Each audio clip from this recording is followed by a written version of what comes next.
إن الحمد لله نحمده ونستعينه ونستغفره ونؤمن به ونتوكل عليه ونعوذ بالله من شرور أنفسنا ومن سيئات أعمالنا من يهده الله فلا مضل له ومن يضلل فلا هادي له وأشهد أن لا إله إلا الله وحده لا شريك له وأشهد أن محمدا عبده ورسوله أما بعد قال الله تبارك وتعالى في كلامه المجيد أعوذ بالله من الشيطان الرجيم بسم الله الرحمن الرحيم يا أيها الذين آمنوا اتقوا الله حق تقاته ولا تموتن إلا وأنتم مسلمون يا أيها الناس اتقوا ربكم الذي خلقكم من نفس واحدة وخلق منها زوجها وبث منهما رجالا كثيرا ونساء واتقوا الله الذي تساءلون به والأرحام إن الله كان عليكم رقيبا يا أيها الذين آمنوا اتقوا الله وقولوا قولا سديدا يصلح لكم أعمالكم ويغفر لكم ذنوبكم ومن يطع الله ورسوله فقد فاز فوزا عظيما أما بعد فإن خير الحديث كتاب الله وخير الهدي هدي محمد صلى الله عليه وسلم وشر الأمور محدثاتها وكل محدثة بدعة وكل بدعة ضلالة وكل ضلالة في النار أعوذ بالله من الشيطان الرجيم بسم الله الرحمن الرحيم ولا تهنوا ولا تحزنوا وأنتم الأعلون إن كنتم مؤمنين. تمام تعریفیں اس وحدہ لا شریک کے لیے لائق و زیبا ہے جس نے مجھے اور آپ کو اور اس کائنات کو وجود بخشا. بعدہ انگنت درود و سلام ہوں تمام انبیاء اکرام پر، خصوصاً آخری نبی احمد مجتبیٰ محمد مصطفیٰ صلی اللہ علیہ وسلم کی ذات گرامی پر کہ جن کو رب کائنات نے رحمت کائنات بنا کر کے بھیجا ہے. محترم بزرگان دین، نوجوانان ملت، عزیزان ملت و ملت کی ماؤں اور بہنوں، آج رمضان المبارک کے آخری عشرے کی یہ دوسری تاکرات، جس میں ہم اور آپ تھوڑی دیر کے لیے قرآن و حدیث پر مبنی چند نصیحت کی باتوں کو سننے کے لیے جمع ہوئے ہیں. اللہ تبارک و تعالیٰ سے سب سے پہلے دعا کرتے ہیں کہ رب العالمین ہم تمام لوگوں کو کہنے سننے کے ساتھ ساتھ عمل کرنے کی توفیق عطا فرمائیں، آمین. محترم حاضرین، یہ مبارک مہینہ جس تیزی سے گزر رہا ہے، واقعی میں ہمیں اور آپ کو اس کے ایک ایک پل کو غنیمت جاننا چاہیے. سب سے پہلے تو اللہ تبارک و تعالیٰ کا شکر ادا کرنا چاہیے کہ یہ مبارک مہینہ ہم کو اللہ تبارک و تعالیٰ نے نصیب کیا، اور ساتھ ہی ساتھ اس کے ہر سیکنڈ کو غنیمت جاننا چاہیے اور اپنے آپ کو عبادت میں اور اللہ تبارک و تعالیٰ کو راضی کرنے میں جھونک دینا چاہیے. ساتھ ہی ساتھ اللہ تبارک و تعالیٰ سے یہ دعا کرنا چاہیے کہ رب العالمین نے جو وعدہ کیا ہے کہ رمضان کے مہینے میں اللہ کے نبی صلی اللہ علیہ وسلم نے فرمایا کہ رب العالمین کا یہ قانون ہے کہ یہ رمضان کا مہینہ جو ہے، اس مہینے کو اللہ تبارک و تعالیٰ نے اس طرح بنایا ہے کہ رمضان کے مہینے کی ہر رات کو اللہ تبارک و تعالیٰ گردنوں کو جہنم سے آزاد کرتا ہے. تو ہمیں اور آپ کو یہ دعا کرنا چاہیے کہ یہ رمضان بعد میں رخصت ہو، اللہ تبارک و تعالیٰ ہماری گردنوں کو پہلے جہنم سے آزاد کر دے. اسی طرح سے چونکہ کچھ ہی دن بچے ہیں، آخری عشرہ شروع ہو چکا ہے، آخری عشرے کی تیسری شب ہے، اور جس تیزی سے گزر رہا ہے یہ ہمارے اور آپ کے سامنے ہے. تو دعا یہ کرتے رہنا چاہیے کہ جو ایام بچے ہیں اللہ تبارک و تعالیٰ توفیق دے کہ ہم اپنے آپ کو تھکا دیں اس ایام میں. یہ بہت ہی کروشیل اور بہت ہی اہم ایام ہیں. ان ایام میں اپنے آپ کو عبادتوں میں جھونک دینا چاہیے. نبی کریم صلی اللہ علیہ وسلم کا معمول تھا کہ اللہ کے نبی صلی اللہ علیہ وسلم اپنے آپ کو تیار کیا کرتے تھے. آخری عشرہ آتا تھا تو اپنے آپ کو اور اپنے باپ بیوی بچوں کو بھی تیار کیا کرتے تھے، کمر کس لیتے تھے تاکہ عبادت میں زیادہ سے زیادہ اوقات کو گزارے، زیادہ سے زیادہ اپنے پلوں کو گزارے. اللہ تبارک و تعالی ہم سب کو اس کی توفیق دے. محترم حاضرین، قرآن کریم کی ایک آیت میں نے آپ کے سامنے تلاوت کی ہے. میرا آج کی اس دوسری تاکرات کا موضوع ہے، اصل میں موضوع یہ ہے کہ زوال امت کے اسباب کیا ہیں، اور اسی ضمن میں انشاءاللہ چند عام نصیحتیں بھی آپ تمام لوگوں کے سامنے آئے گی کہ زوال امت کے اسباب، یہ امت محمدیہ، یہ امت اسلام، یہ کس طرح عروج پر تھی اور اس کا زوال کیسے ہوا، اور وہ زوال ہوا تو اس زوال کو ختم کرنے کے لیے مجھے اور آپ کو کیا کرنا چاہیے. محترم حاضرین، آپ دیکھتے ہیں اس وقت عالم اسلام کے حالات کا اگر باریک بینی سے جائزہ لیا جائے تو کہیں سے بھی مسلمانوں کے لیے اچھی خبر نہیں ہے. مسلمانوں کے لیے کہیں سے بھی اچھی خبر نہیں ہے. ساری دنیا میں اور خود ہمارے ملک میں مسلمانوں کو دبایا جا رہا ہے، مسلمانوں کو ڈرایا جا رہا ہے، خوف زدہ کیا جا رہا ہے، اور جو صورتحال ہے ہمارے اور آپ کے سامنے ہے کہ کس طرح مسلمانوں کے لیے زندگی کے عرصے کو تنگ کیا جا رہا ہے، عرصے حیات کو تنگ کیا جا رہا ہے، مسلمانوں کا جینا دوبھر کیا جا رہا ہے، چاہے سیاسی ناحیے سے لے لیجئے، چاہے مذہبی ناحیے سے لے لیجئے، چاہے معاشی ناحیے سے لے لیجئے، یا پھر تجارتی ناحیے سے لے لیجئے، ہر جگہ پہ مسلمان پریشانی میں مبتلا ہے، مسلمانوں کے لیے خوف والا عالم ہے، مسلمانوں کے لیے ڈر اور حیبت والا عالم ہے۔ حالانکہ اب دیکھیں یہ امت دور زوال سے جو گزر رہی ہے، اور یہ زوال اس عروج کے بعد آیا ہے جو اللہ کے نبی صلی اللہ علیہ وسلم کی بعثت کے بعد عطا کیا تھا۔ اللہ تبارک و تعالیٰ نے نبی کریم صلی اللہ علیہ وسلم کو نبی بنانے کے بعد 23 سالہ زندگی عطا کی تھی، بعثت کے بعد 23 سالہ زندگی، اس کے بعد خلافت راشدہ کا دور، ابو بکر عمر عثمان و علی رضی اللہ عنہم کا دور، یہ تقریباً 30 سال کا دور تھا۔ یہ 30 اور یہ 23 سال یعنی 50 اور 55 سالہ جو دور تھا، وہ اس میں مسلمان کیا عروج پر تھے، مسلمان کس سربلندی پر تھے، مسلمانوں کے اندر کیا جوش اور جذبہ تھا، مسلمان جہاں جاتے تھے کامیابی ان کے قدم چومتی تھی۔ یہ عروج کا دور تھا مسلمانوں کا، مسلمان ہر جگہ جاتے تھے، فاتحانہ شان سے گئے ہیں۔ کئی مقامات پر تو ایسا ہی ہوا ہے کہ جہاں مسلمان گئے اور وہاں کی غیر مسلم قوم نے مسلمانوں کا ساتھ دیا، یہ سوچ کر کہ جس طرح سے خبریں آ رہی ہے، ان سے کہا کہ جس طرح سے خبریں آ رہی ہے، تمہارا سلوک جس طرح سے ہمارے سامنے ہے، ہمارے بادشاہ بھی اس طرح سلوک نہیں کر سکتے جس طرح تم مسلمان ہو کر کے سلوک کر رہے ہیں۔ یہ مسلمانوں کا دور عروج تھا، یہ مسلمانوں کا وہ دور تھا جس میں مسلمان عروج پر تھے، اللہ کے نبی صلی اللہ علیہ وسلم کی بعثت کے بعد کا دور۔ آپ دیکھیں 50 سال میں 50 یا 55 سال کا عرصہ، اس سال میں آدھی سے زیادہ دنیا پر مسلمان قابض ہو چکے ہیں۔ یہ دور عروج تھا مسلمانوں کا۔ مسلمانوں کا رعب و دبدبہ وقت کے بڑے بڑے درباروں میں تھا، بڑے بڑے بادشاہ، وقت کے سپر پاور، ان کے اندر مسلمانوں کا دور تھا۔ اس کے بخاری شریف دیکھیں، کتاب الوحی میں شروع میں ہی بخاری کے امام بخاری رحمۃ اللہ علیہ نے ایک واقعہ نقل کیا ہے، ایک واقعہ کیا، اس میں امام بخاری رحمۃ اللہ علیہ نے ایک مکالمہ نقل کیا ہے کہ وقت کا جو سپر پاور تھا شاہ روم ہرقل، ان کا اور ابو سفیان کا جو مکالمہ تھا، اللہ کے نبی جناب محمد رسول اللہ صلی اللہ علیہ وسلم نے جب ہرقل کے بادشاہ کو لیٹر دیا اور ان سے کہا کہ تم مسلمان ہو جاؤ اور اللہ تبارک و تعالیٰ کی توحید کو بجا لاؤ، یہی تمہاری نجات کا راستہ ہے، تو پھر ہرقل نے کیا کیا؟ پریشان ہو گیا۔ ہرقل پریشان ہو گیا، اور پریشان ہو کر کے اس نے اپنے درباریوں کو کہا کہ یہ تو نبی صلی اللہ علیہ وسلم کی طرف سے، یہ اس آدمی کی طرف سے جو اپنے آپ کو نبی کہتا ہے، یہ اس آدمی کی طرف سے جو اپنے آپ کو پیغمبر کہتا ہے، یہ کہتا ہے کہ میں اللہ کی طرف سے بھیجا گیا ایک نبی ہوں، تم میری رسالت کا اقرار کرو، اللہ کی توحید کو بجا لاؤ۔ تو اس نبی کے بارے میں مجھے اور جانکاری لینی چاہیے، مجھے اور انفارمیشن چاہیے، مجھے کون دے گا؟ لہٰذا ہرقل کے درباری پھیل گئے کہ لائے اس آدمی کو جو نبی صلی اللہ علیہ وسلم کے بارے میں بہت زیادہ انفارمیشن دے دے۔ دیکھیں تو اسی وقت میں ابو سفیان کا قافلہ، تجارتی قافلہ ملک شام پہنچا ہوا تھا۔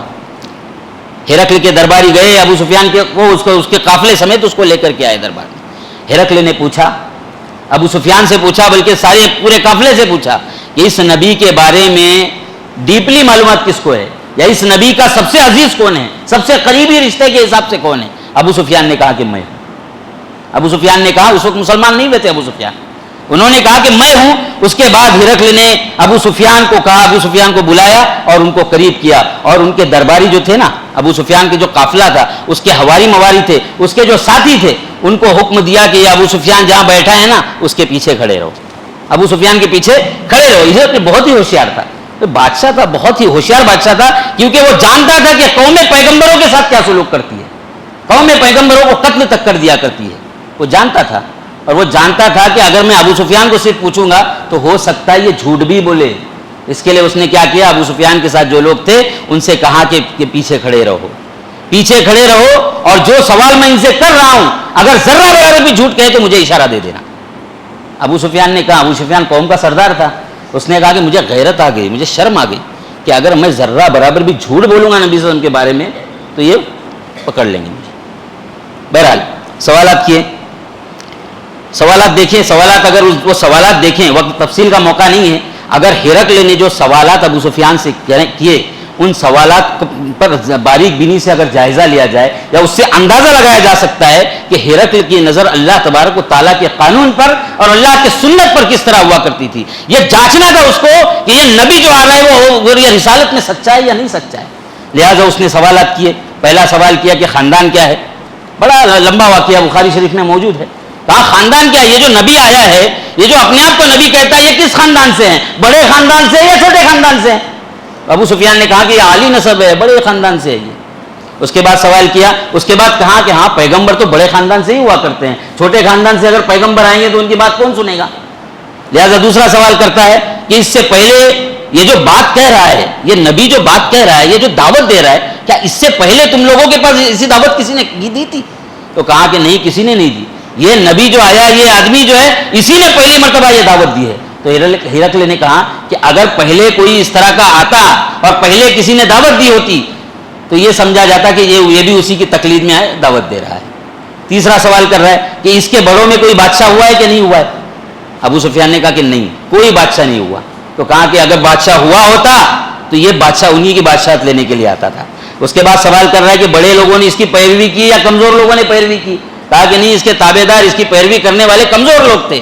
تو ہرقل نے کہا کہ کمزور لوگ ہی پیروی کرتے ہیں. اس کے بعد سوال کیا کہ اس کے تابع دار، اس کے ماننے والے دن بدن بڑھتے ہیں یا کم ہو رہے؟ کہا کہ دن بدن بڑھتے ہیں. تو ہرقل نے کہا کہ ایمان کی چاشنی ہی ایسی ہے، ایمان جس کے دل میں گھر کر جائے نا تو وہ انسان کبھی ایمان سے مکر نہیں سکتا. اس کے بعد سوال کیا کہ کیا اس نے کبھی عام بول چال میں جھوٹ بولا ہے؟ ابو سفیان نے کہا نہیں. یہ اللہ کے نبی صلی اللہ علیہ وسلم کا کیریکٹر بھی تھا. اصل میں یہ اللہ کے نبی صلی اللہ علیہ وسلم کا کیریکٹر بھی تھا کہ کافر بھی یہ ماننے پر اور یہ تسلیم کرنے پر مجبور ہو گیا کہ یہ نبی ہے، اپنی زندگی میں کبھی جھوٹ نہیں بولتے. لہذا کہا کہ یہ انہوں نے اپنے عام بول چال میں کبھی جھوٹ نہیں کہا ہے. تو ہرقل نے کہا کہ اگر یہ عام بول چال میں جھوٹ بولنے والا ہوتا تو یہ جب عام بول چال میں جھوٹ بول سکتا ہے تو اتنی بڑی بات جھوٹ کیوں نہیں کہہ سکتا؟ اس کے بعد سوال کیا کہ کیا کبھی آپ کو لوگوں کی اس سے لڑائی ہوئی ہے؟ کہا ہاں لڑائی ہوئی ہے. کیا ہوا ہے لڑائی کا نتیجہ؟ کہا کہ لڑائی کا نتیجہ یہ ہوا ہے ڈول کی طرح ہے لڑائی، کبھی وہ جیتتے ہیں کبھی ہم جیتتے ہیں. تو ہرقل نے کہا کہ یہی ہے معاملہ، لڑائی کا معاملہ ایسے ہی ہے کہ کبھی وہ جیتتے کبھی تم جیتتے ہو. اس کے بعد کہا کہ کیا کبھی یہ عہد شکنی کرتا ہے، وعدہ توڑتا ہے؟ کہا کہ کبھی وعدہ نہیں توڑتا ہے، یہ نبی کبھی وعدہ نہیں توڑتا. اس کے بعد سوال کیا کہ وہ کس بات کا حکم دیتا ہے؟ یہ آخری سوال تھا کہ کس بات کا حکم دیتا ہے؟ یہ حکم دیتا ہے کہ صرف ایک اللہ کی عبادت کرو، اللہ کے علاوہ کسی کو شریک نہ ٹھہراؤ، باپ دادا کی شرکیہ باتیں چھوڑو، نماز پڑھو، سچ بولو، پرہیزگاری اپناؤ اور صلہ رحمی کرو. ان ساری باتوں کا حکم دیتا ہے. اس کے بعد والا جملہ غور کرنے جیسا ہے. یہ سارا واقعہ موجود ہے اور اس واقعے میں ایک ایک سوال میں عبرت ہے، ایک ایک جواب میں عبرت ہے. اس کی تفصیل میں نہ جاتے ہوئے اب ہرقل نے کیا کہا؟ یہ ساری باتیں سننے کے بعد کہا ابو سفیان سے کہ اے ابو سفیان، میں نے تم سے کچھ سوالات کیے، تم نے اس کے جوابات دیے. ان کان ما تقول حقا فسيملك موضع قدمي هاتين. ابو سفیان ہرقل نے کہا کہ اے ابو سفیان، جو بھی جوابات تم نے دیے ہیں، اگر یہ جوابات کی روشنی میں یہ سارے جوابات اگر سچ ہے تو اس جوابات کی روشنی میں وہ دن دور نہیں ہے جب یہ پیغمبر اس جگہ کا بھی مالک ہوگا جہاں میرے دونوں قدم. آج جہاں میں کھڑا ہوں، میرے دونوں قدم جہاں پر ہے، وہ دن دور نہیں کہ یہ پیغمبر جس بات کی دعوت دے رہا ہے وہ آ کر کے اس جگہ کا بھی مالک ہو جائے گا. یہ روب تھا، یہ دبدبا تھا اللہ کے نبی کا. یہ اس قوم کا دور تھا جس کو بہترین قوم کہا گیا تھا. یہ عروج کا دور تھا مسلمانوں کا. یہ دبدبا تھا جہاں ایک طرف وقت کی سپر پاور شاہ روم ہرقل سپر پاور، اور یہاں پر اللہ کے نبی صلی اللہ علیہ وسلم کے بارے میں کیا کہہ رہا ہے کہ اگر یہ باتیں ساری سچ ہے تو وہ دن دور نہیں کہ یہ ہرقل یہ اللہ کے نبی صلی اللہ علیہ وسلم جو ہے میرے دونوں قدم جہاں آج ہے اس جگہ کے بھی مالک ہو جائیں گے. یہ مسلمانوں کا روب تھا، یہ عروج کا دور تھا، یہ دبدبا تھا مسلمانوں کا. ایک اور واقعہ لے لیتے. صحابہ کا ایک وفد سپہ سالار جو ایران کا سپہ سالار تھا رستم کے دربار میں گیا. صحابہ کا دور. رستم نے کیا کہا؟ رستم کو پتا چلا کہ صحابہ کا ایک وفد آ رہا ہے، ربیع بن عامر رضی اللہ تعالیٰ عنہ کے قیادت میں آ رہا ہے. ربیع بن عامر رضی اللہ تعالیٰ عنہ ایک صحابی تھے، ان کی قیادت میں ایک وفد آ رہا ہے، ایرانی سپہ سالار. اس نے اپنے درباریوں کو حکم دیا کہ میرے دربار کو سجا دو، اور ایسا سجا دو کہ آنے والے لوگ ششدر رہ جائے، حیران رہ جائے کہ یہ کیا طاقت ہے، یہ کیا پاور ہے، یہ کیا شان ہے، یہ کیا شوکت ہے. میں اپنی شوکت، یہ عرب کے بدو ہے، یہ نہیں جانتے شان و شوکت کیا ہے. یہ عرب کے دیہاتی لوگ ہیں، یہ نہیں جانتے کہ شان و شوکت کیا ہے. لہٰذا میں اپنی شان و شوکت کا مظاہرہ ان کے سامنے کرنا چاہتا ہوں، میں اپنے تکبر کا مظاہرہ ان کے سامنے کرنا چاہ رہا ہوں. لہٰذا میرے دربار کو سجا دو، اس طرح سجا دو کہ یہ شان و شوکت کبھی بھی ان صحابہ اکرام نے نہیں دیکھی. اللہ اکبر. ربیع بن عامر رضی اللہ تعالیٰ عنہ کی قیادت میں تاریخ نے یہ شہادت محفوظ رکھی ہے کہ جب وہ آئے صحابہ اکرام کا وفد آیا اور صحابہ اکرام کا وفد اس طرح سے گزرا کہ ذرہ برابر بھی رستم کے شان و شوکت والے دربار کی ذرہ برابر بھی ان پر اثر نہیں پڑا، ذرہ برابر بھی اثر نہیں پڑا، بلکہ ہاتھ میں نیزہ تھا، ربی بن عامر رضی اللہ تعالیٰ عنہ کے ہاتھ میں نیزہ تھا اور قالین بچھی ہوئی تھی. ربی بن عامر رضی اللہ تعالیٰ عنہ نے اس کے غرور کو کچلتے ہوئے نیزہ جو ہے وہ قالین کو چیرتے ہوئے لے کر کے گئے اور سیدھا رستم کے سامنے کھڑے ہو گئے. آس پاس اس کے درباری بھی موجود ہے، سارے درباری موجود ہیں، لیکن درباریوں کو چھوڑ کر کے سیدھا رستم کے پاس گئے، اس کی آنکھوں میں آنکھیں ڈال کر کے کہنے لگے جئنا لنخرج العباد من عبادت العباد الى عبادت اللہ وحدہ ومن جور الادیان الى عدالت الاسلام ومن ضیق الدنیا الى ساعت الاخرہ. اے رستم، ہم آئے اس لیے ہے کہ بندوں کو بندوں کی عبادت سے نکال کر اللہ شریک کی عبادت کی طرف آمادہ کرے، بندوں کو بندوں کی بندگی سے نکالے اور اللہ کی بندگی کی طرف لے کر کے آئے، اور سارے ادیان باطلہ کے ظلم و ستم سے بندوں کو آزاد کر کے اسلام کی عدالت کے زیر سایہ لے کر کے آئے. اور یہ جو دنیا کی تنگ دامانیاں ہیں، ان تنگ دامانیوں سے، ان کی تنگی سے ان کو نکال کر کے آخرت کی وسعت کی طرف لے کر کے آئے. آنکھوں میں آنکھیں ڈال کر رستم جو ہے حیران رہ گیا، شجدر رہ گیا، ان کی جسارت دیکھ کر، ان کی بہادری دیکھ کر، ان کی شجاعت دیکھ کر حیران رہ گیا کہ یار یہ اتنے بہادر لوگ ہیں، اتنے بہادر جن کو ہم سمجھ رہے تھے کہ یہ عرب کے بدو ہے، یہ صحرا نشین لوگ ہیں، یہ کچھ نہیں جانتے، ان کے لیے میں اپنی جو شان و شوکت کا مظاہرہ ان کے سامنے کروں گا. اللہ اکبر. یہ عروج، دور عروج تھا، یہ مسلمانوں کا دور عروج تھا، اور اس امت کا دور عروج واقعی حیران کن تھا. حیران رہ وقت کے بادشاہ حیران رہ جاتے تھے کہ یہ کون سے مسلمان ہیں، یہ کون سا ایمان ان کے دل میں گھر کر گیا ہے، یہ کون سی ہمت ان کے اندر آ گئی ہے کہ وقت کے بادشاہ سے آنکھوں میں آنکھیں ملا کر کے بات کر رہے ہیں. یہ مسلمانوں کا دور عروج تھا. اللہ کے نبی صلی اللہ علیہ وسلم نے اپنی زندگی میں جو پیشن گوئیاں فرمائی تھی، ان نسلوں نے ان پیشن گوئیوں کو ہو بہو ہر بہر اپنی آنکھوں سے دیکھا تھا. اللہ کے نبی صلی اللہ علیہ وسلم نے فرمایا، ترمذی شریف کی حدیث ہے کہ ان اللہ تعالی ذبح لی الارض فرأیت مشارقها ومغاربها وان امتی سیبلغ ملکها ما ذبح لی منها. اللہ کے نبی صلی اللہ علیہ وسلم نے فرمایا کہ بے شک اللہ تبارک و تعالیٰ نے میرے لیے زمین کو سمیٹ دیا ہے، تو میں نے مشرق اور مغرب کو دیکھا، یقیناً میرے امت کے حکمرانی وہاں تک پہنچیں گی جہاں تک میرے لیے زمین کو سمیٹ دیا گیا ہے. یہ پیشن گوئی تھی اللہ کے نبی صلی اللہ علیہ وسلم نے، اور یہ ساری پیشن گوئی 50 اور 55 سال کے قلیل مدت میں مسلمانوں نے اپنے آنکھوں سے دیکھی. یہ مسلمانوں کا دور عروج تھا، یہ مسلمانوں کا وہ عروج تھا جس میں مسلمان شان و شوکت کے ساتھ رہتے تھے، جس میں مسلمان عزت اور سر بلندی کی زندگی بسر کیا کرتے تھے، ذلت سے دور تھے، غفلت سے دور تھے، سستی سے دور تھے. دور عروج مسلمانوں کا تھا. اور اس صورتحال پر اور آج اگر دیکھا جائے اس کے بعد کا دور، اس کے بعد آج کی صورتحال پر اگر ہم نظر ڈالیں تو واللہ شاعر کا ایک شعر یاد آتا ہے، ایک دو زخم نہیں پورا جسم ہے چھلنی، ایک دو زخم نہیں پورا جسم ہے چھلنی، درد بیچارہ پریشان ہے کہاں سے اٹھے. ایک مسئلہ نہیں ہے مسلمانوں کا، کئی مسائل ہیں، کئی مسائل. آج باہری مسائل لے لیجئے، آپ اندرونی مسائل لے لیجئے، کیا مسلمان امت زوال کا شکار ہے کہ نہیں ہے؟ ہر کوئی جائزہ لے. ہم باہری چھوڑیے، اپنے گھریلو معاملات لے لیجئے، اپنی گاؤں کے معاملات لے لیجئے، اپنے ملک کے معاملات لے لیجئے. آج مسلمان زوال کا شکار ہے. اس روشن عروج کے بعد یہ زوال کیسے آ گیا؟ یہ اتنی پستی کی حالت کیسے آ گئی؟ ڈرنا نہیں چاہیے. اگر ہم کہتے ہیں کہ امت کا زوال ہے تو اس کا مطلب یہ نہیں ہے کہ یہ ڈرنے کا مقام ہے، بلکہ فکر کرنے کا مقام ہے. یہ جو امت پر زوال آیا ہے، یہ جو پستی آئی ہے، یہ پستی آئی کس لیے آئی اور اس کو دور کس طرح کیا جا سکتا ہے؟ مسلمان کی نظر بڑی تائرانہ نظر ہوتی ہے. وہ دیکھتا ہے کہ میری کمزوری کیا ہے اور ان کمزوریوں کو میں کیسے دور کروں. لہذا نظر دوڑاتے ہیں کہ مسلمانوں کا یہ جو دور آیا تھا، عروج کے بعد جو زوال کا دور آیا، یا آج جو مسلمان کا زوال کا دور ہے، تو اس میں اس کی وجوہات کیا ہے؟ سب سے پہلی وجہ اگر ہم دیکھیں، یا سب سے پہلا سبب اگر ہم دیکھیں، وہ یہ ہے کہ ہمیں جو عزت ملی تھی وہ اس کتاب کی وجہ سے ملی تھی، نبی صلی اللہ علیہ وسلم کی سنت کی بنا پر ملی تھی. کتاب اللہ اور سنت رسول اللہ صلی اللہ علیہ وسلم کی بنا پر مسلمانوں کو عزت ملی تھی. لیکن جب مسلمانوں نے کتاب اللہ اور سنت رسول کو چھوڑ دیا تو یہ عزت جو ہے وہ ذلت میں بدل گئی، ذلت میں بدل گئی. اب کوئی یہ کہہ سکتا ہے کہ ہم نے تو کتاب اللہ کو نہیں چھوڑا، ہم تو کہتے ہیں کہ ہم قرآن کو مانتے ہیں، ہم حدیث کو مانتے ہیں، لیکن ماننا اپنی زبان کی حد تک نہیں ہونا چاہیے. کیا آج ہم عملی مسلمان ہیں؟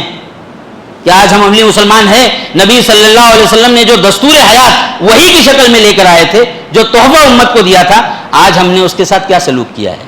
قرآن کے ساتھ ہم نے کیا سلوک کیا ہے؟ کتاب اللہ کے ساتھ ہم نے کیا سلوک کیا ہے؟ اسلام کے احکامات کے ساتھ ہم نے کیا سلوک کیا ہے؟ قرآن اور حدیث جو ہمیں دعوت دیتا ہے، جو ہمیں تعلیم دیتا ہے، ان تعلیمات کے ساتھ ہم نے کیا سلوک کیا ہے؟ ہم اور آپ دیکھیں، کیا ہم عملی مسلمان ہیں؟ کیا ہم عملی مسلمان ہیں؟ قرآن و حدیث جسے اسلام کہتے ہیں، ہماری عزت و سربلندی کا راز اس اسلام میں مضمر ہے۔ یہ اسلام جو ہے یہ ہماری عزت اور سربلندی کا سرچشمہ ہے۔ عزت اور سربلندی چاہیے تو اس اسلام سے ملے گی، اور اسلام کیا ہے؟ قرآن اور حدیث ہے۔ آج مسلمان میں فیصد بتائیے، کتنے فیصد ایسے ہوں گے، تناسب اگر نکالتے ہیں آپ، کتنے فیصد ایسے ہوں گے جن کے عقیدے صحیح ہیں؟ عقیدے پہ بات کر لیتے ہیں، عقیدے کتنے لوگوں کے صحیح ہیں؟ اتنے فاسد عقیدے، اللہ اکبر۔ اگر دیکھا جائے تو آج مسلمانوں میں پورے ہندوستان کی حالت لے لیجئے، 10 سے 15% یا 20% پکڑیے، ایسے ملیں گے جو صحیح العقیدہ ہوں گے، خالص توحید والے ہوں گے، خالص عقیدے والے ہوں گے۔ یہ مسلمانوں کا حال ہے۔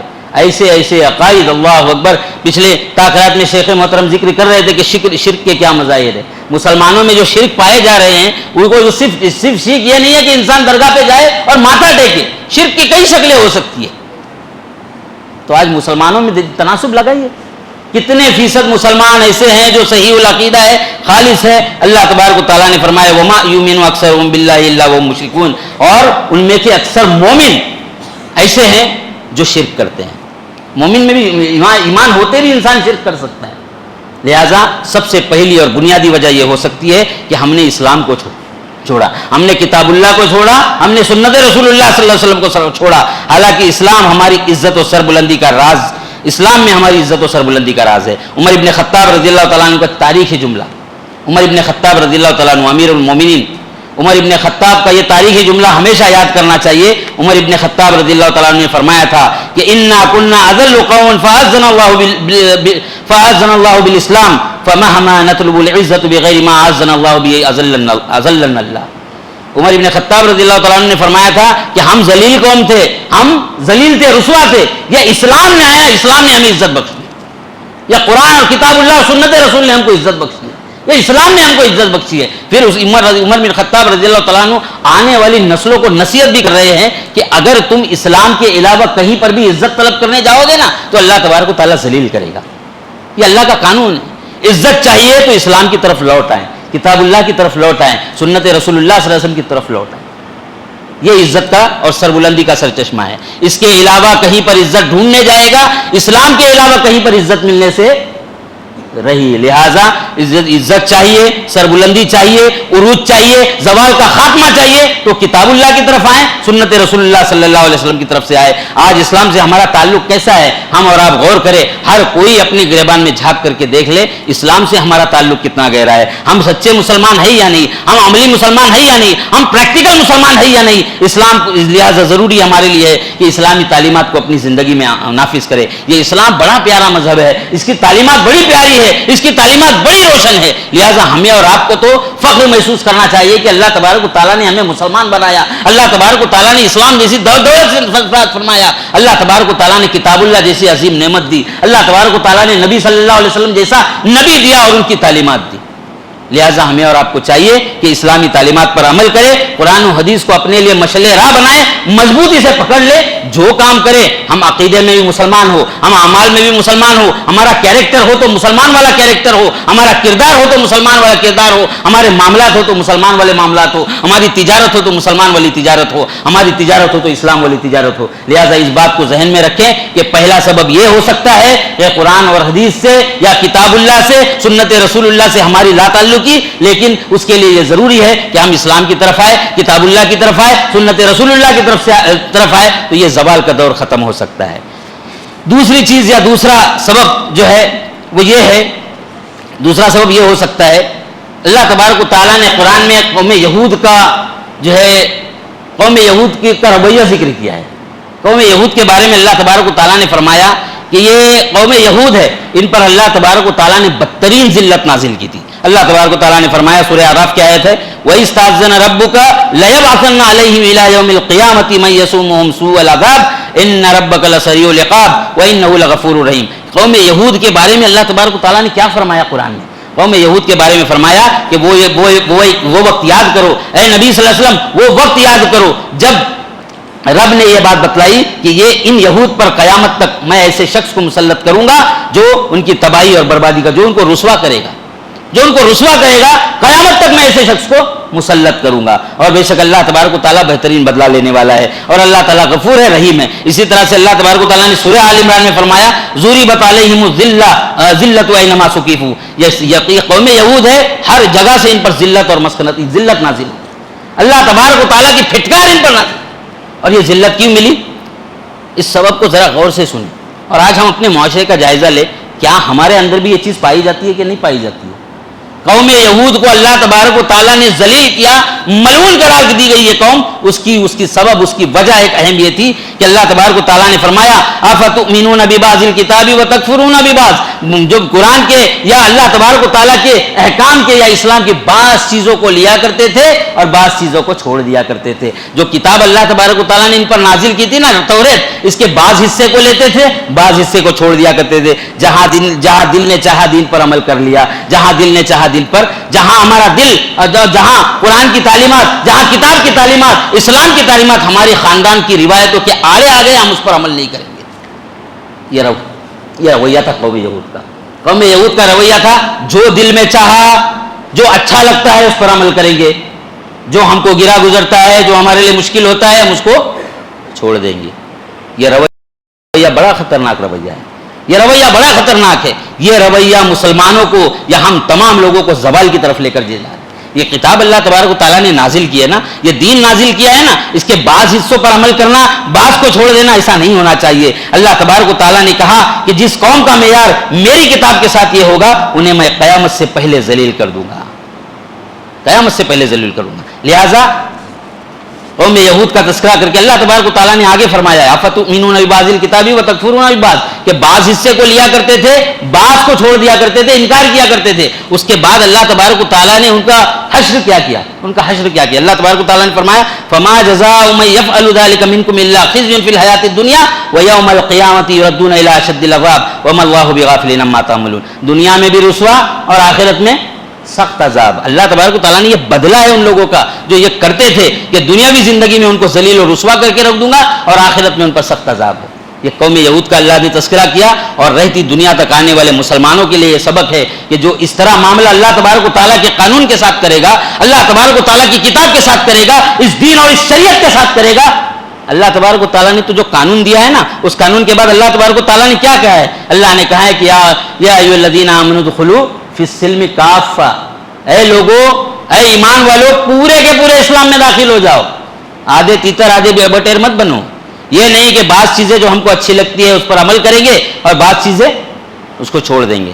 اس کے اگینسٹ میں امت مسلمہ کی صورتحال دیکھ لیجئے، عقائد کی صورتحال، گندے عقائد، شرک کی بھرمار مسلمانوں میں، اللہ اکبر، خرافات، بدعت کتنی پائی جاتی ہے، کتنی پائی جاتی ہے۔ ارے یہ تو آج امت مسلمہ میں شرک تو ایسا پایا جاتا ہے، اللہ تبارک و تعالیٰ نے تو اس وقت کے کافر و مشرکوں کا عقیدہ کا ذکر کیا تھا، ابو لہب اور ابو جہل کا اللہ تبارک و تعالیٰ نے عقیدہ ذکر کیا تھا کہ وہ بھی اللہ تبارک و تعالیٰ کے ربوبیت کے قائل تھے، وہ اللہ کی عظمت کے قائل تھے، وہ شرک تو کرتے تھے لیکن شرک کرنے کے ساتھ ساتھ اللہ تبارک و تعالیٰ کی عظمت کا اعتراف کرتے تھے۔ وہ کہتے تھے ما نعبدهم الا ليقربونا الى الله زلفى، یہ ہم جو لات، منات، عزا اور ہبل کی جو پرستش کرتے ہیں، ان کی جو پوجا کرتے ہیں، وہ صرف اس لیے کرتے ہیں کہ وہ اللہ سے ہم کو قریب کریں گے۔ اس کا مطلب اللہ کا مقام اونچا تھا ان کی نظر میں۔ آج مسلمانوں کے فاسد عقائد دیکھیں، دیکھ کر، پڑھ کر، سن کر شرم آتی ہے کہ یہ وہی مسلمان ہیں جن کو پیاری توحید اللہ تبارک و تعالیٰ نے دی ہے۔ وہ توحید اللہ تبارک و تعالیٰ نے دی ہے کہ جس توحید کو اپنائے بنا نجات ہی نہیں۔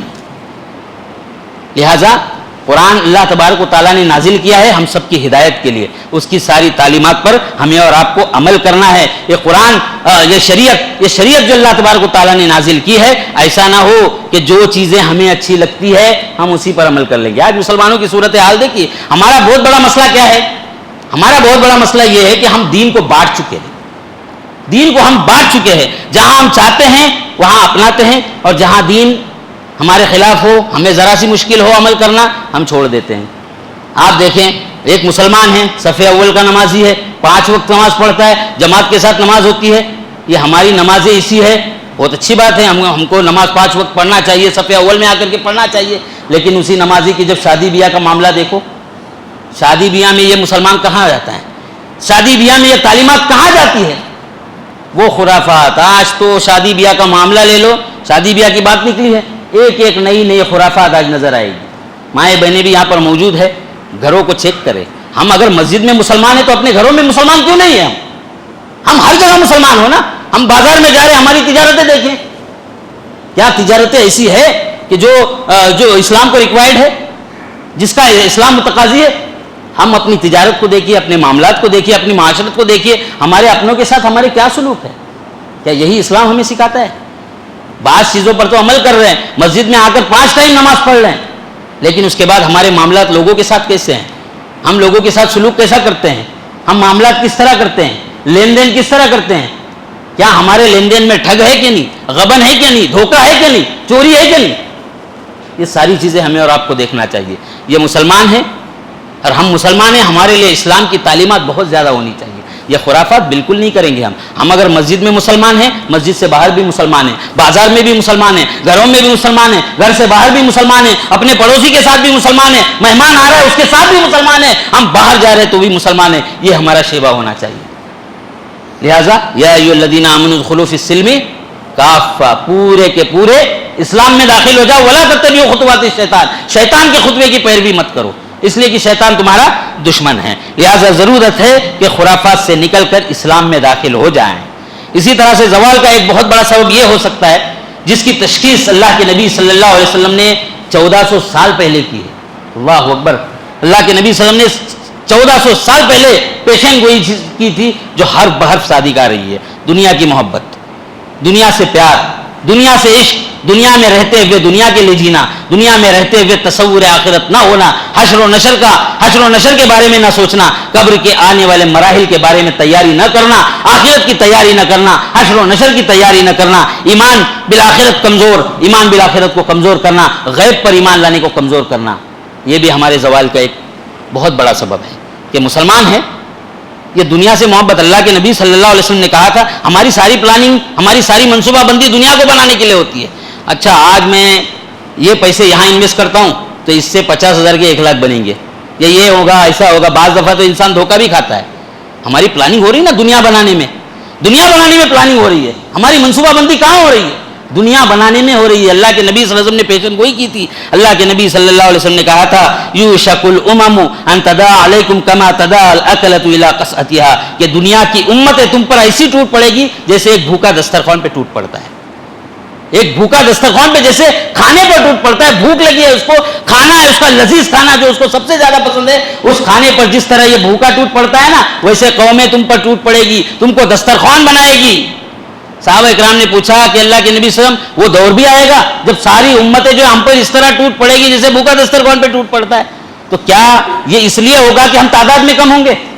تو اللہ کے نبی صلی اللہ علیہ وسلم نے کہا کہ نہیں، تعداد میں کم نہیں ہوگے بلکہ تعداد میں زیادہ ہوگے.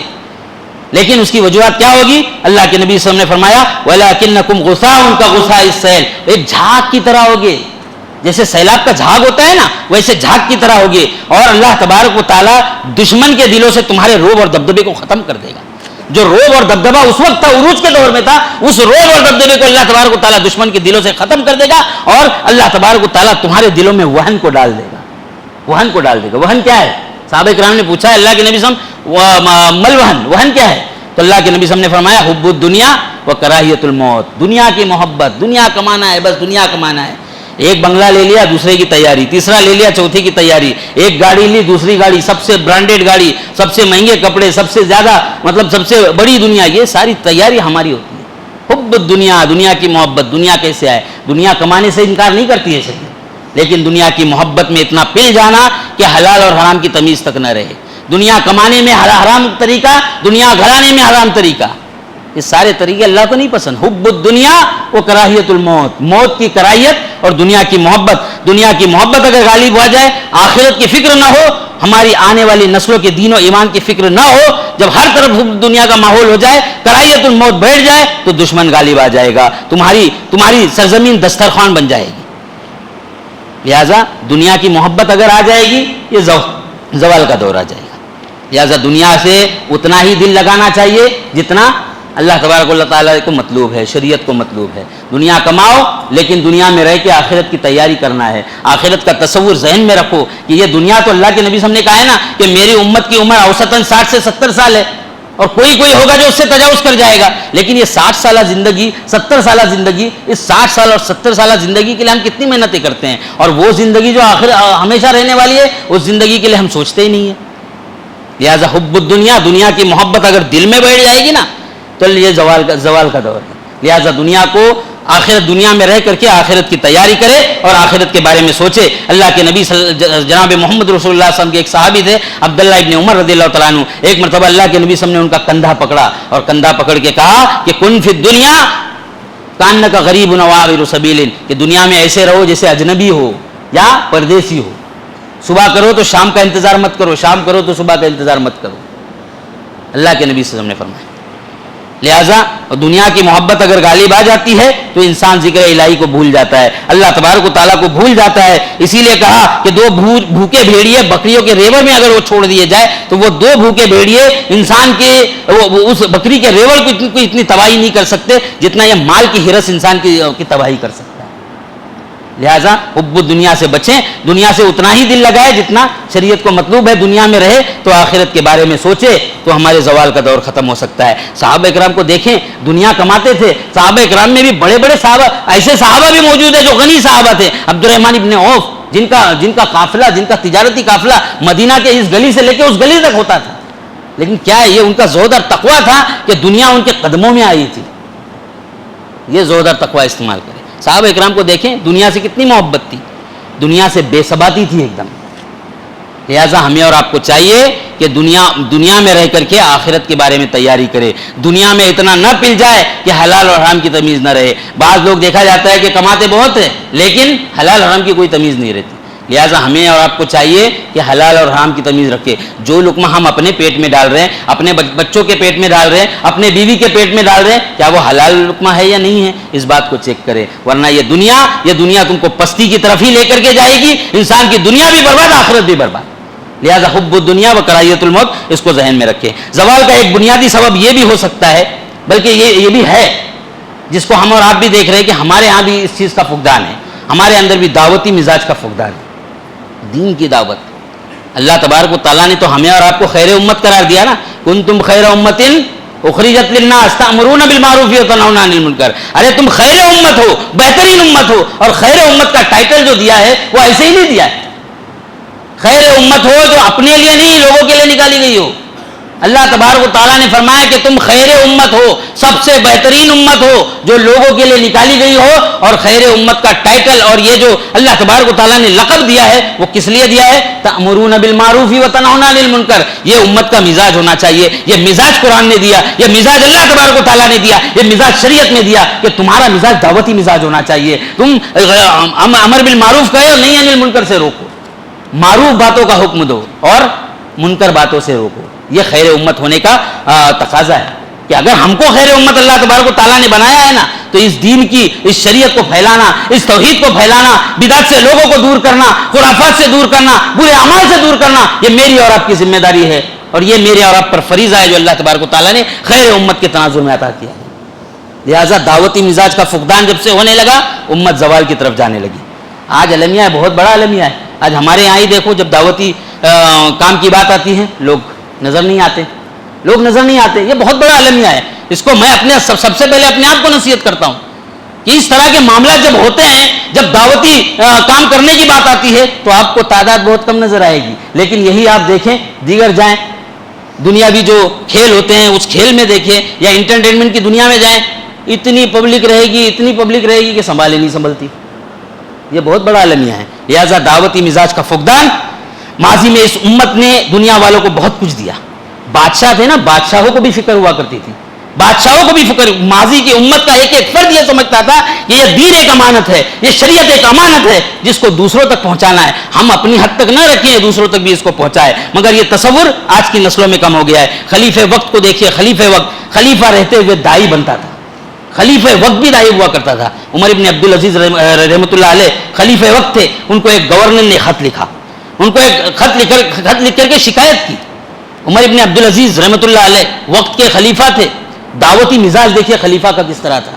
خلیفہ سب سے بڑا داعی ہوا کرتا تھا اس وقت کا سردار، وقت کا قائد، وقت کا جرنیل، وقت کا سپہ سالار، سب سے بڑا داعی ہے، سب سے بڑے دعوت کا کام کر رہا ہے. ان کے گورنر نے خط لکھ کر کے شکایت کی کہ اے خلیفہ وقت، اے عمر ابن عبدالعزیز رحمۃ اللہ علیہ، یہ ذمی جو جہاں رہتے تھے، ذمی کہتے ہیں ان لوگوں کو، ان غیر مسلم کو جو مسلمان کنٹری میں رہتے ہیں. مسلمان کنٹری میں غیر مسلم جو رہتے تھے انہیں ذمی کہا جاتا تھا، اور وہ مسلم حکمرانوں کو ٹیکس دیا کرتے تھے.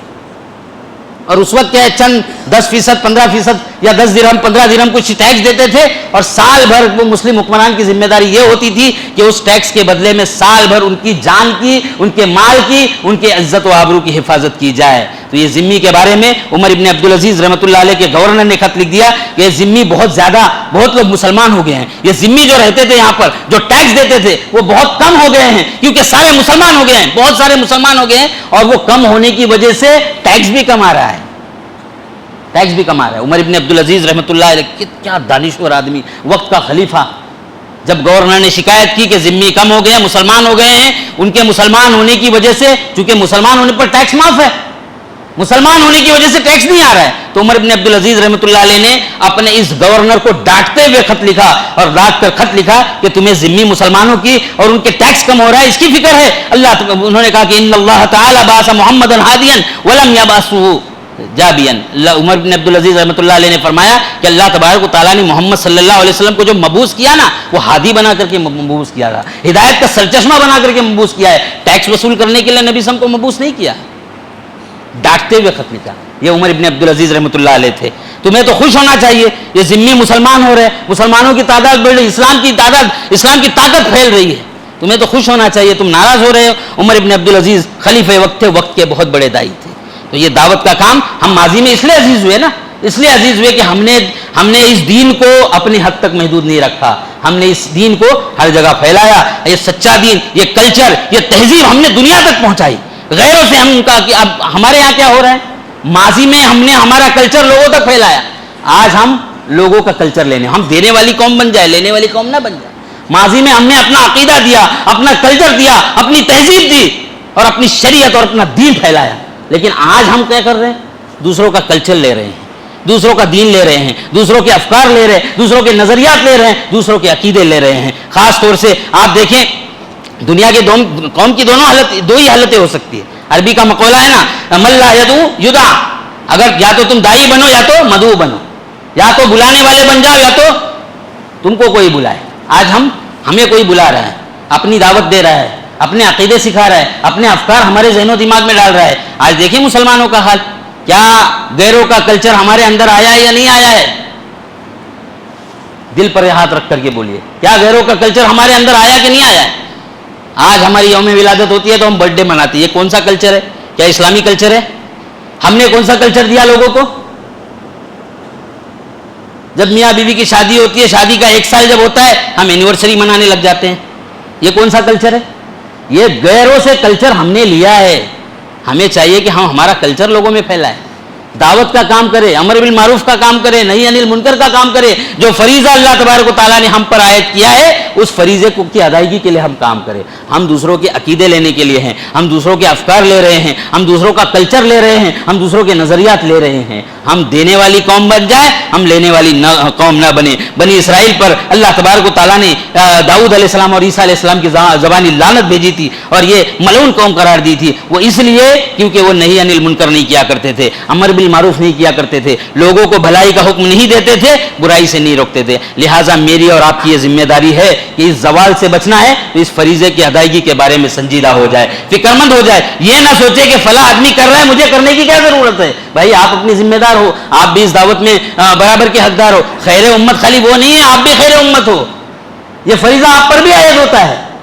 لہٰذا اس فریضے کی ادائیگی کے بارے میں سنجیدگی سے سوچے. یہ جو دینی مجالس ہوتے ہیں، یہ دعوتی مجالس جو ہوتے ہیں، اس میں اپنا پارٹ لگائیں، اپنا حصہ لگائیں، وقت لگائیں. اور اس لیے وقت لگائیں کہ یہ جو کام ہے نا، یہ خیر کا کام ہے. اللہ تبارک و تعالیٰ اس خیر کے کام کے بدلے میں مجھ سے راضی ہوگا، اور اللہ تبارک و تعالیٰ مجھے اس کے بدلے میں میرے زوال کے دور کو ختم کر کے مجھے عزت اور سربلندی عطا کرے گا. لہٰذا ہمیں اور آپ کو اس جانب بھی ذہن نشین کر لینا چاہیے کہ دعوت کا فریضہ اللہ تبارک و تعالیٰ نے ہم پر عائد کیا ہے، امر بالمعروف کا، نہی عن المنکر کا. اگر اللہ نے یہ دین دیا ہے، یہ شریعت دیا ہے نا، ماشاءاللہ اللہ تبارک و تعالیٰ کا یہ بڑا کرم ہے کہ ہم توحید پرست ہیں، ہم توحید پر عمل کرنے والے ہیں، اللہ تبارک و تعالیٰ کی وحدانیت پر عمل کرنے والے ہیں، شرک سے دور ہے، شرک کی غلاظت سے دور ہے، شرک کو دور رکھنے والے ہیں. لیکن یہ اپنی حد تک نہ رکھیں، دوسروں کو پھیلائیں. کسی کا عقیدہ اگر کمزور ہے اس پر دھیان رکھیں. اچھا آپ دیکھیں اس میں جتنے لوگ ہیں، یہاں پر مرد ہو، اوپر خواتین ہو، کسی کا کوئی دنیاوی نقصان ہو، کسی کو پریشان دیکھ کر ہم پریشان ہوتے کہ نہیں ہوتے؟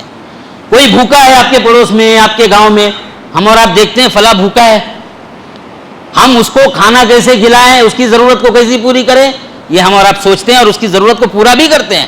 اچھی بات ہے، کرنا بھی چاہیے. لیکن کسی کو کھانا کھلانا اس سے کہیں زیادہ بہتر یہ ہے کہ کسی کے عقیدے کی اصلاح کرو. کیا ہم یہ سوچتے ہیں کہ فلاں آدمی بد عقیدہ ہے، اس کا عقیدہ صحیح نہیں ہے؟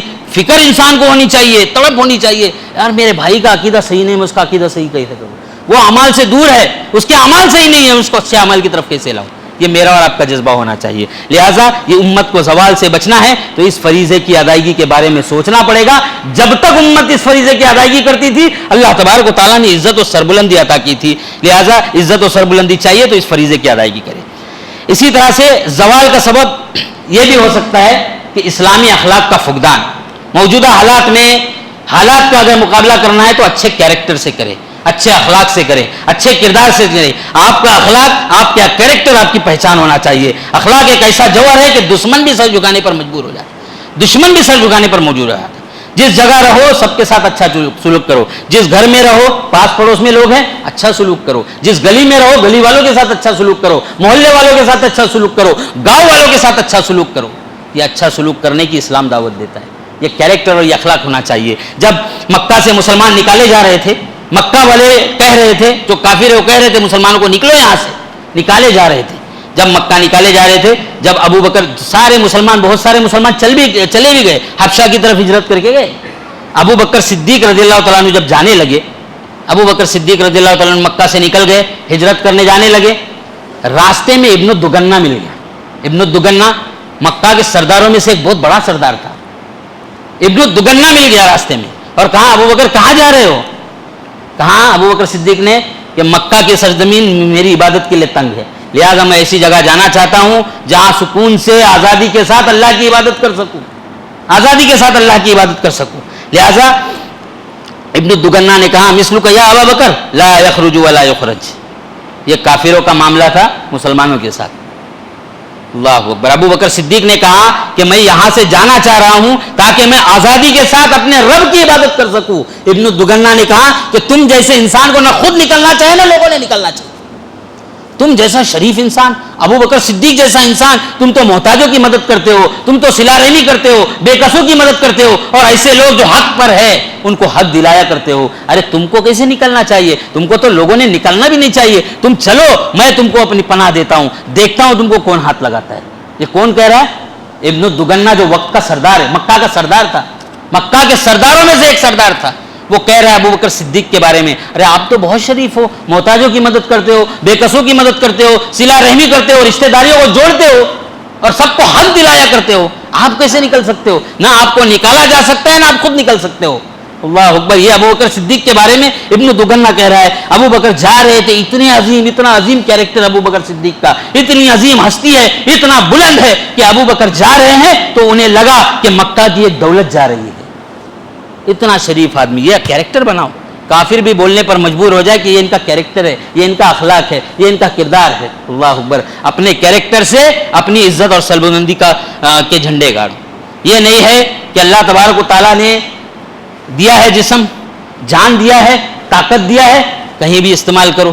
اپنا کیریکٹر کیسے بھی بتاؤ، لوگوں کے ساتھ کیسے بھی معاملہ کرو، گنڈا گردی کرو، لوگوں کے ساتھ کیسے بھی بات کرو، گالی گلوچ کرو اور سب کچھ کرو.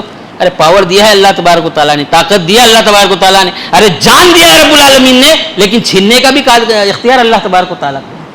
لہٰذا یہ کیریکٹر اپنا اچھا بناؤ اور کردار اچھا بناؤ، صاحب کردار بن جاؤ. ہر کوئی آپ کی قدر کرنے پر مجبور ہو جائے گا. اللہ کے نبی صلی اللہ علیہ وسلم کو 40 سال کے بعد نبوت عطا کی تھی، لیکن 40 سال تک اللہ کے نبی صلی اللہ علیہ وسلم کو کہا جاتا تھا کہ یہ صادق ہے، یہ سچے ہے، کبھی جھوٹ نہیں بولیں گے، یہ امین ہے. جب ان کے پاس امانت رکھی جائے گی نا تو یہ امانت میں خیانت نہیں کریں گے. ایسا کیریکٹر بناؤ, ایسا اخلاق بناؤ, ایسا کردار بناؤ کہ تمہارے کیریکٹر کو دیکھ کر, تمہارے کردار کو دیکھ کر, تمہارے اخلاق کو دیکھ کر لوگ تم سے متاثر ہو اور تم سے قریب آ جائیں. تبھی یہ زوال کا دور ختم ہو سکتا ہے. ہم زوال کا دور ختم بھی کرنا چاہتے ہیں اور اپنے کیریکٹر کو بھی سدھارنا نہیں چاہ رہے ہیں. لہٰذا اپنے اخلاق و کردار کو سدھارو اور موجودہ حالات کا مقابلہ اخلاق عظیم سے کریں. اسی طرح سے زوال کا ایک سبب, چھٹا اور ساتواں سبب, قرآن سے لا تعلقی اور اللہ تبارک و تعالیٰ سے دوری. اللہ تبارک و تعالیٰ سے دوری, قرآن سے لا تعلقی, قرآن کے امین بن جاؤ. قرآن کا حرف بحرف ہمارے لیے ہدایت ہے, لفظ لفظ الف لام میم سے لے کر کے آخری سورت جو ہے پورا قرآن ہمارے لیے ہدایت ہے. ایک ایک لفظ میں قرآن کی ہدایت ہے, ایک ایک لفظ میں قرآن کی شفا ہے. قرآن کے امین بن جاؤ, قرآن کو اپنی زندگی میں نافذ کرو, اس کی تعلیمات کو نافذ کرو. صرف پڑھنے کی حد تک نہ رکھو اور کاکائن ہر لفظ کو سینوں میں بسا لوں تو بنے بات. طاقوں میں سجانے کو یہ قرآن نہیں ہے. طاقوں میں سجایا, بہت اچھی پیٹی میں قرآن کو رکھ دیا, قرآن اس لیے نہیں ہے. قرآن آیا ہدایت کے لیے. الف لام میم ذالک الکتاب لا ریب فیہ ھدی للمتقین, یہ ہدایت ہے متقیوں کے لیے. متقی بن جاؤ, مومن بن جاؤ, قرآن کو ہدایت بنا لو. قرآن سے جب تعلق جوڑو گے تو یہ زوال کا دور ختم ہوگا, عروج کا دور آئے گا. اسی طرح سے اللہ تبارک و تعالیٰ سے لو لگاؤ, اللہ تبارک و تعالیٰ سے رجوع ہو. آج آپ کے خلاف سازش ہو رہی ہے, مسلمان سچ مچ پریشان ہے. حل یہ ہے کہ اللہ تبارک و تعالیٰ سے ہو جاؤ, اللہ تبارک و تعالیٰ کی کتاب سے لو لگاؤ.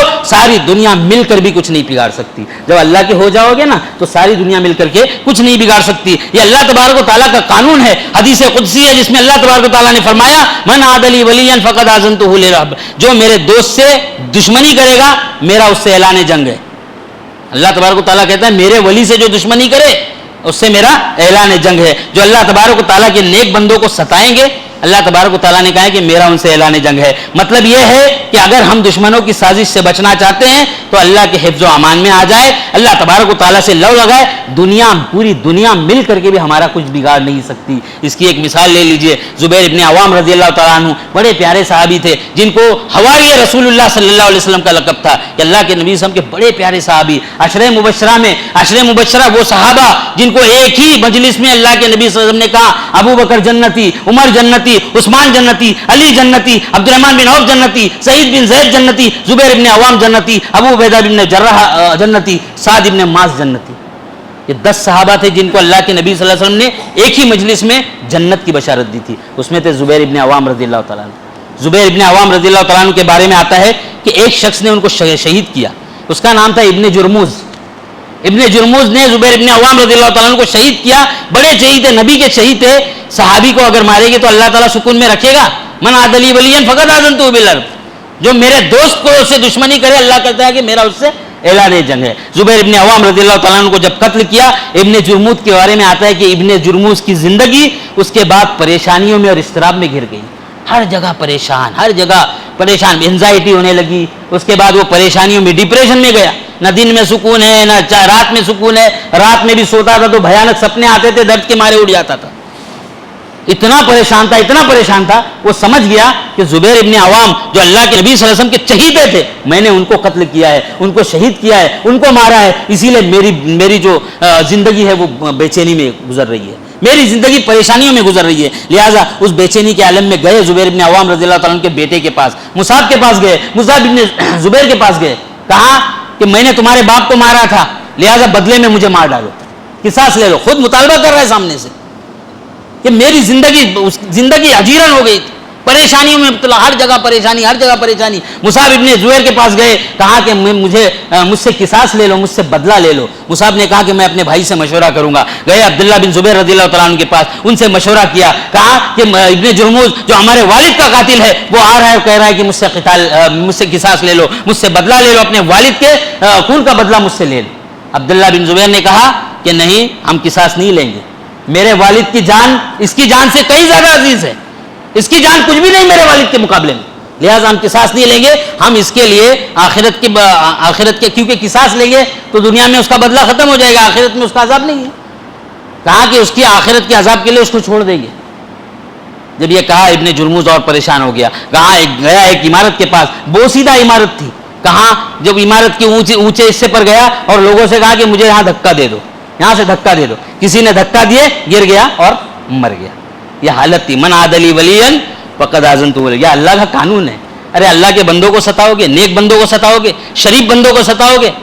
جو اللہ کے نیک بندے ہیں، جو برگزیدہ بندے ہیں، جو پرہیزگار بندے ہیں، اگر اللہ کے بندوں کو ستاؤ گے تو اللہ تبارک و تعالیٰ کا قانون ہے کہ میرے بندوں کو جو ستائے گا میرا اعلان جنگ ہے. اللہ سے جنگ کرنے کے لیے تیار ہو جاؤ اگر اللہ کے بندوں کو ستاتے. لہٰذا جو نیک بندے ہوتے ہیں، جو شریف بندے ہوتے ہیں، ان کی عزت کیا کریں. کیا معلوم یہ اللہ تبارک و تعالیٰ کے اولیاء ہو، اللہ تبارک و تعالیٰ کے دوست ہو. لہٰذا ضروری ہے اس بات کی کہ اللہ تبارک و تعالیٰ کے اس قانون کو ذہن میں رکھے. اللہ تبارک کو آپ کا دشمن لاکھ چاہے اللہ سے لو لگائیں. آپ کا دشمن لاکھ چاہے آپ کو مٹانا چاہے، آپ کو پستی کی طرف لانا چاہے، اگر اللہ تبارک و تعالیٰ پر بھروسہ ہے نا، اگر اللہ تبارک و تعالیٰ سے لو لگاؤ نا، تو کوئی بھی کچھ بھی بگاڑ نہیں سکتا. اللہ کے نبی صلی اللہ علیہ وسلم نے تو یہاں تک کہہ دیا ہے کہ پوری دنیا مل کر کے بھی تم کو کوئی نقصان پہنچانا چاہے اور اللہ تبارک و تعالیٰ نے نفع مقدر کیا ہے، پوری دنیا مل کر کے بھی نقصان نہیں پہنچا سکتی. اسی طرح پوری دنیا مل کے فائدہ پہنچانا چاہے، اللہ نے نقصان مقدر میں کیا ہے، پوری دنیا مل کر کے بھی کوئی نفع نہیں پہنچا سکتی، نقصان نہیں پہنچا سکتی.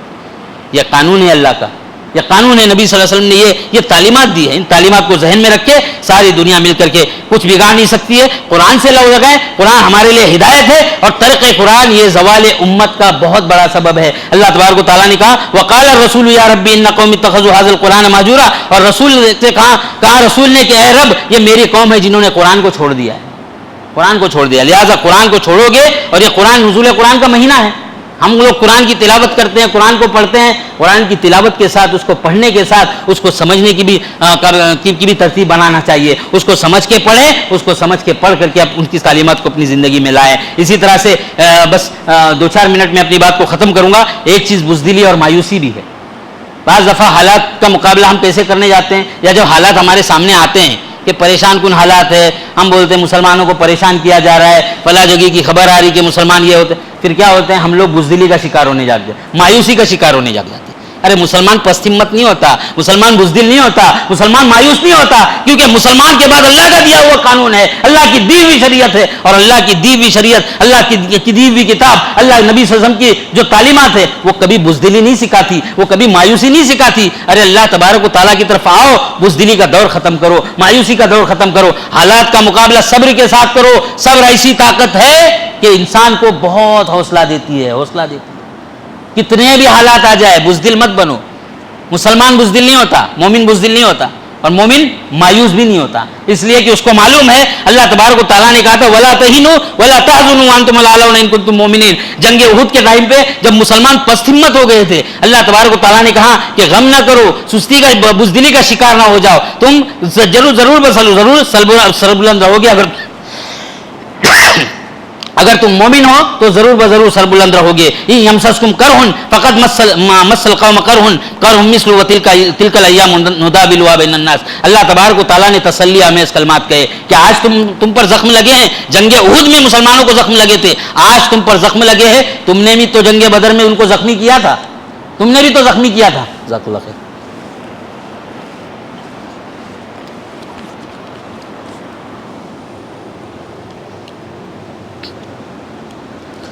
تم پر آج زخم لگے، جنگ بدر میں تم نے زخمی کیا تھا.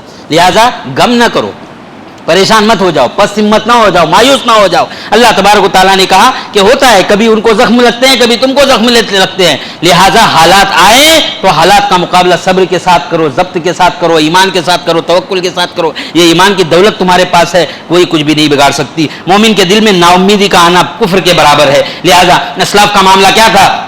اللہ تبارک و تعالیٰ نے ذکر کیا الذین قال لهم الناس ان الناس قد جمعوا لكم فاخشوهم فزادهم ایمانا وقالوا حسبنا الله ونعم الوکیل. ارے یہ جو الفاظ ہیں نا حسبنا اللہ ونعم الوکیل، انسان کو حوصلہ دیتے ہیں، انسان کو ہمت دیتے ہیں. اللہ تبارک و تعالیٰ نے فرمایا کہ کہا ان میں سے کچھ لوگوں نے کہا کہ بے شک لوگ کافروں نے تمہارے لیے لشکر کو جمع کیا ہے اور وہ تم کو ڈرانا چاہتے ہیں، خوفزدہ کرنا چاہتے ہیں. ڈرو، کافروں کا بہت بڑا لشکر آ رہا ہے. تو مسلمانوں کا معاملہ کیا تھا؟ ان کے ایمان میں زیادہ ہو گئے، ان کی ایمان میں بڑھوتری ہو گئی، ان کے ایمان میں زیادتی ہو گئی.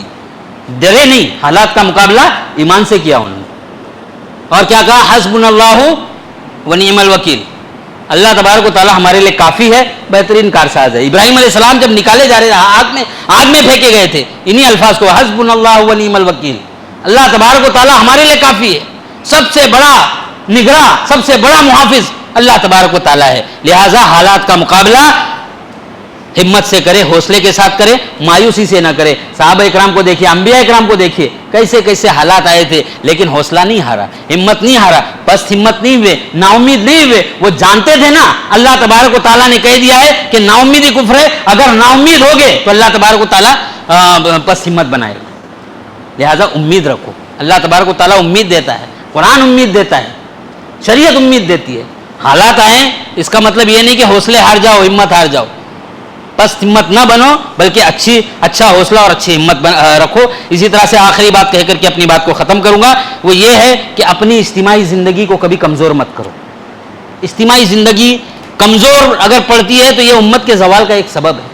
آپ کے پاس آپ کی انفرادی زندگی پلس اجتماعی زندگی، آپ کے پاس جو یہ جماعتی زندگی ہے، یہ اجتماعی زندگی ہے، اس کو مضبوط کرو، اس کو کمزور نہ ہونے دو۔ اللہ تبارک و تعالیٰ نے کہا وَاعْتَصِمُوا بِحَبْلِ اللَّهِ جَمِيعًا وَلَا تَفَرَّقُوا، تم سب کے سب مل کر کے اللہ کی رسی کو مضبوطی سے تھامو۔ یہ اللہ کی رسی ہے نا، یہ اسلام ہے، یہ شریعت ہے، یہ دین ہے، یہ کتاب اللہ ہے، یہ سنت نبی صلی اللہ علیہ وسلم، یہ اللہ کی رسی ہے، اس کو مضبوطی سے تھامو۔ انفرادی طور پر تو تھامو، لیکن اجتماعی طور پر اللہ نے حکم دیا کہ صرف انفرادی طور پر تھامنا کافی نہیں ہے، اجتماعی طور پر سب مل کر کے اللہ کی رسی کو مضبوطی سے تھامو۔ فرقے مبنو، اختلاف مت کرو، آپس میں کسی بات پر بھی اختلاف مت کرو، جماعتی زندگی گزارو، اجتماعی زندگی گزارو، اجتماعیت کو مضبوط کرو، جماعت کو مضبوط کرو، اپنے کام سے، اپنے رویے سے۔ اللہ تبارک و تعالیٰ نے آپ کو ذہن دیا ہے نا، آپ اپنے مشورے سے بناؤ۔ اللہ تبارک و تعالیٰ نے طاقت دیا، اپنے طاقت سے بناؤ۔ اللہ تبارک و تعالیٰ نے پیسہ دیا، اس پیسے سے بناؤ۔ لہٰذا اجتماعی زندگی کو کہیں بھی کمزور مت پڑنے دو۔ آج ہمارا اور آپ کا معاملہ کیا ہے؟ اللہ کے نبی صلی اللہ علیہ وسلم نے کہا نا کہ انما المؤمنون اخوہ، مومن آپس میں بھائی ہونا چاہیے، مومن آپس میں بھائی چارہ والا سلوک ایک دوسرے کے ساتھ ہونا چاہیے۔ لیکن ہمارا اور آپ کا معاملہ کیا ہے؟ ہم اجتماعیت کو کمزور کرنے والے کام کرتے ہیں۔ اپنے بھائی سے اتنی دشمنی کہ دشمن سے بھی اتنی دشمنی نہیں ہوتی۔ ذرا سی بات پہ تھوڑا اختلاف ہو گیا، ہم مار دھاڑ پر آتے ہیں، ہم گالی گلوچ پہ آتے ہیں، ہم ایسا سمجھنے لگتے ہیں کہ یہ ہمارا بہت بڑا دشمن ہے۔ اس کی عزتوں کو سرے بازار نیلام کرنا، اس کے بارے میں طرح کے کام کرنا، یہ سارے موضوع میرا ہے نہیں، لیکن یہ سارے اجتماعیت کو کمزور کرنے والے کام ہیں جو ہم اور آپ کر رہے ہیں۔ اجتماعیت کو مضبوط کرو، اجتماعیت مضبوط ہوگی تو امت عروج پر آئے گی۔ ماضی میں دیکھا ہے، تاریخ اسلام کو پڑھو، دیکھو جب مسلمان متفق تھے نا، مسلمان کا کوئی بال بیکا نہیں کر سکتا تھا۔ ایمان کے ساتھ ساتھ اتفاق ہونا بہت ضروری ہے۔ جب مسلمان منتشر ہو گئے، جب مسلمان مختلف ہو گئے، فرقوں میں بڑھ گئے، ایک دوسرے کے خلاف ہونے لگے، تو اللہ تبارک و تعالیٰ نے عزت و سربلندی کو ختم کر کے رسوا کر دیا، ذلیل کر دیا۔ یہ رویہ ہمارا اور آپ کا نہیں ہونا چاہیے۔ ہمارا اور آپ کا رویہ یہ ہونا چاہیے کہ میرا بھائی ہے، میں اس کے ساتھ نرم رہوں۔ اللہ کے نبی صلی اللہ علیہ وسلم نے کہا ہے کہ مسلمان کے ساتھ ایک عمارت کی اینٹ کی طرح ہوتا ہے، ایک اینٹ دوسرے اینٹ کو مضبوط کرتی ہے۔ مسلمان کے ایک جسم کی طرح ہو، جسم کے ایک عضو کو تکلیف ہوتی ہے، سارا جسم حرارت محسوس کرنے لگتا ہے، ویسی مومن کی حالت ہوتی ہے۔ لہٰذا اپنے بھائی کے لیے نرم گوشہ رکھو، معاف کرنے والے بنو۔ ابھی تو رمضان کا مہینہ چل رہا ہے، رمضان کے مہینے میں اللہ کے نبی صلی اللہ علیہ وسلم نے دعا سکھائی ہے، اللہم انک عفو تحب العفو فاعف عنی، کہ اے اللہ تو معاف کرنے والا ہے، معافی کو پسند کرتا ہے، مجھے معاف کر دے۔ لہٰذا ہم اللہ تبارک و تعالیٰ سے معافی مانگ رہے ہیں، ہم اپنے بھائی کو بھی معاف کرنے۔ زندگی کے ہر شعبے میں اس بات کو ذہن میں رکھو کہ اگر ہم اللہ سے معافی مانگ رہے ہیں، اللہ تبارک و تعالیٰ کو کہہ رہے ہیں کہ اے میرے رب تو مجھے بخش دے، تو مجھے معاف کر دے، تو ہمارا اور آپ کا رویہ اپنے بھائیوں کے ساتھ یہ ہونا چاہیے کہ میں اپنے بھائی کو ذرا سی بات پر نہ ماروں، ذرا سی بات پر اس سے بدلہ لینے کی نہ ٹھانوں، بلکہ اس کو معاف کرتا چلے۔ اس سے اجتماعی زندگی مضبوط ہوگی۔ اللہ تبارک و تعالیٰ سے دعا ہے کہ اللہ تبارک و تعالیٰ ہمیں قرآن و سنت پر عمل کرنے والا بنائے، قرآن و سنت کو اوڑھنا بچھونا بنانے والا بنائے۔ اللہ تبارک و تعالیٰ ہمارے زوال کے دور کو ختم کر کے ہمیں عروج پر آنے کی توفیق نصیب فرمائے۔ وہ کام جس سے اللہ تبارک و تعالیٰ راضی ہو، جس سے اللہ تبارک و تعالیٰ اپنی جنت کا حقدار بنائے، اللہ تبارک و تعالیٰ وہ سارے کام کرنے کی توفیق نصیب فرمائے۔ اللہ تبارک و تعالیٰ جو کچھ بھی ہم ٹوٹی پھوٹی عبادت انجام دے رہے ہیں، رب العالمین اسے قبولیت کا درجہ دے، اور جو ایام بچے ہیں رب العالمین ان ایام میں زیادہ سے زیادہ محنت کرنے کی اور زیادہ سے زیادہ عبادت انجام دینے کی توفیق نصیب فرمائے۔ اللہ تبارک و تعالیٰ ہم میں سے جو پریشان ہے، سارے لوگوں کی ساری پریشانیوں کو دور کر دے۔ اللہ تبارک و تعالیٰ جو بیمار ہیں انہیں شفائے کاملہ عاجلہ عطا فرمائے، جو اس دنیا سے چل بسے ہیں رب العالمین ان کی قبروں کو نور سے بھر دے، انہیں کروٹ کروٹ جنت نصیب فرمائے۔ اللہ تبارک و تعالیٰ جو قرض کے بوجھ تلے دبے ہوئے ہیں ان کے قرض کی ادائیگی کی سبیل پیدا کرے، جو بے روزگار ہیں ان کے روزگار کی سبیل پیدا کرے۔ اللہ تبارک و تعالیٰ جب تک زندہ رکھے اسلام اور ایمان پر زندہ رکھے، جب ہمارا خاتمہ ہو تو ایمان پر ہو، آمین وآخر دعوانا الحمدللہ رب العالمین۔ آپ جو ہمارے سامنے بہت سارے اسٹال دیکھ رہے ہیں، یہ حقیقت میں دینی مراکز کے ہیں، جس میں قال اللہ اور قال رسول کی صدائیں بلند ہوتی ہیں، اور انہی مکاتب سے، انہی مدارس سے، انہی شعبہ جات سے توحید و سنت کا پیغام لوگوں میں عام کیا جا رہا ہے۔ آپ ان کا بھرپور تعاون کریں، اور اسی طرح سے بہت سارے ہمارے احباب جو آن لائن دیکھ رہے ہیں، وہ آن لائن میں بھی QR کوڈ ڈال دیا گیا ہے، وہاں اپنا تعاون وہ پیش کریں، اور ضرور پیش کریں، اس لیے کہ اللہ رب العالمین آپ کے اجر کو ضائع کرنے والا نہیں ہے۔